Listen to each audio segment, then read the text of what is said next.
मेरे सम्मानित साथियों, गणतंत्र दिवस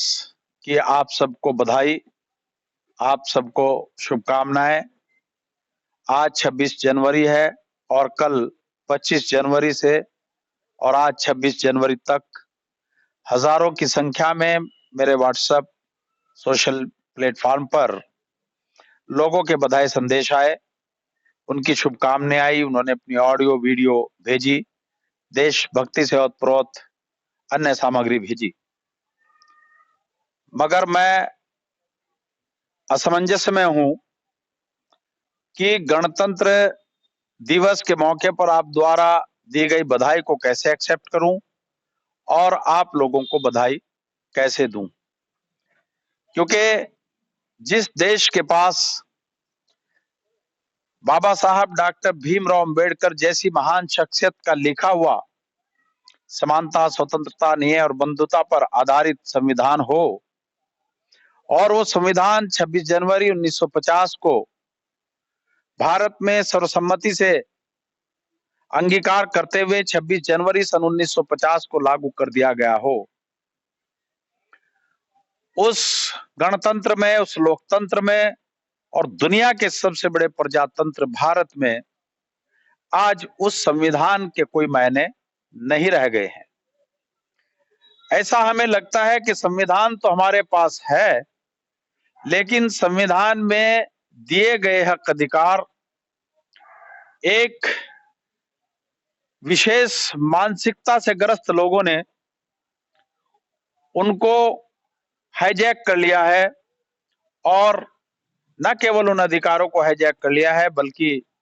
ऐसा लगता है कि बाबा साहब के संविधान को भी पूरी तरीके से हाईजैक कर लिया है। आज 2024 में ये देखने में आ रहा है कि भारत के विभिन्न राज्यों के विभिन्न शहरों में जिस तरीके से सांप्रदायिक भावना से ग्रस्त कुछ हिंदुत्ववादी गुंडों ने धार्मिक उन्माद पैदा करके कहीं मस्जिदों के सामने डीजे बजाए जा रहे हैं, कहीं मस्जिदों के गुंबदों पर चढ़ा जा रहा है, कहीं चर्च पर झंडे फहराए जा रहे हैं, कहीं बेगुनाहों को पकड़कर उनके साथ मारपीट पीट की जा रही है, उनकी हत्याएं की जा रही हैं। मगर अफसोस कि संस्कारित और राष्ट्रवादी सरकार होने के चलते केंद्र की सरकार और विभिन्न राज्यों की सरकारें इन चंद हिंदुत्ववादी गुंडों की गुंडागर्दी पर खामोशी अख्तियार किए हुए हैं। वो सो कॉल्ड सेकुलर और सोशलिस्ट नेता भी चुप हैं और चंद वो पत्रकार जिनको गोदी मीडिया कह करके देश में पुकारा जाता है, वो भी खामोश हैं। ऐसा नहीं है कि सारे पत्रकार गलत हैं और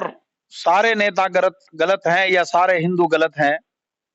ये जो गलत होते हैं ये चंद लोग होते हैं।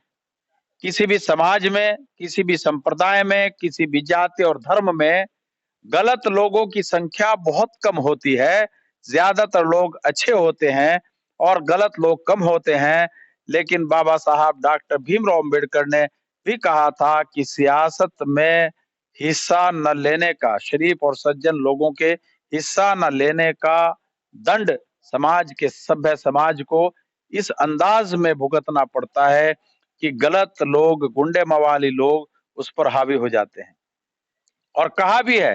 कि लोकतंत्र को गुंडे, बदमाश और मवाली से कोई खतरा नहीं है, बल्कि शरीफ और सज्जन लोगों की खामोशी से खतरा है। तो जिस तरीके का धार्मिक उन्माद पैदा करके भारत की एकता, अखंडता और सदियों पुरानी तहजीब को, संस्कृति को कुछ चंद लोग ध्वस्त करने पर तुले हैं, मैं एडवोकेट इंतखाब आजाद आज 26 जनवरी 2024 में आप लोगों से आह्वान करता हूं, समाज के प्रबुद्ध लोगों से आह्वान करता हूं और जो सही मानसिकता के पत्रकार हैं या नेता हैं, वो हिंदू हैं या मुसलमान हैं, उनसे ये आह्वान करता हूं कि वो ईमानदारी से बाबा साहब डॉक्टर भीमराव अंबेडकर के संविधान को बचाने के लिए, भारत के लोकतंत्र को बचाने के लिए, इस गणतंत्र को बचाने के लिए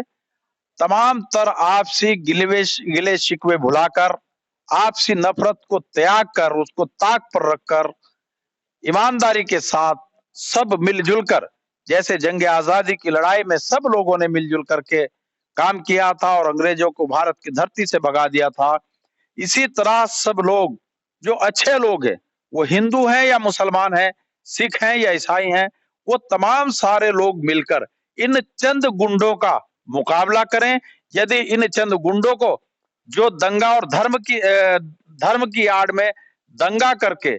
भारत की एकता और अखंडता को खंडित करने का काम कर रहे हैं, यदि इन लोगों का मुकाबला समाज के तमाम लोगों ने मिलजुल कर नहीं किया, तो ये इस गणतंत्र के लिए, इस लोकतंत्र के लिए बेहद खतरनाक होगा।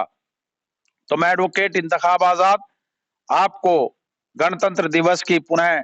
बधाई देता हूं और आपसे यही अपील करता हूं, यही आह्वान करता हूं कि समाज का जो शरीफ वर्ग है, जो सज्जन वर्ग है, जो बुद्धिजीवी वर्ग है, उन सबको चुप्पी तोड़कर अब मैदान में आना होगा और अपने देश और देश के लोकतंत्र संविधान को बचाना होगा। और यदि आप लोग चुप्पी साध गए, आप लोग मैदान में नहीं आए, तो ये चंद गुंडे इस देश की एकता और अखंडता को खंडित करके देश को तबाह और बर्बाद कर देंगे। हमें इन सब से लड़कर इस देश को बचाना है। पुनः आपको गणतंत्र दिवस की बधाई। जय हिंद, जय समाजवाद, जय मूल निवासी, जय भीम।